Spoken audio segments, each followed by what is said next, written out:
ដំណើរការនៃការស្រូបអាហារហើយយើងចាប់បានបងកែវបងបើបងពូចូលឆ្នាំហើយបាទបន្តមកទីជំទាស់ពុំទីពេលដែលពុកកញ្ជ្រូអញ្ចឹងយើងបងបោះចូលបាទមានបាទយើងដាក់បោះចូលមានជ្រុងបោះហ្នឹងគេវាយមកពីផ្សារហ្នឹងបាទជ្រុងគោទៅមកទៅបាទតទៅយើងបងហុកហើយទុកឲ្យពុំបន្តិចមកយើងបងស្អមនេះយើងបងចូលបាទស្អមទៅទៅយើងទឹកមួយនេះបងចូលបាទតទៅយើងបង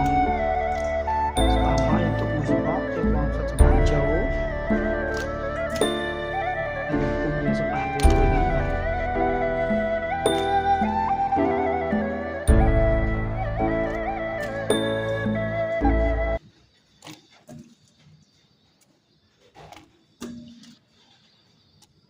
បានថាយើងទុកមួយសម្បក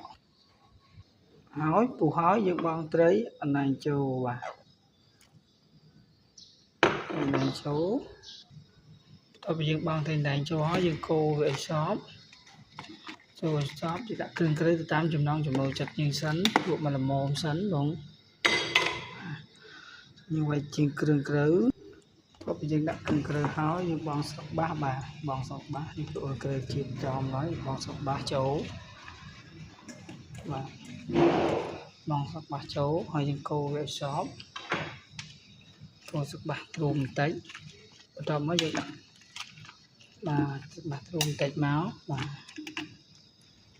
ហ្នឹងសិនមកនៅពេលយើងបងស្រុកបាសហើយនៅពេល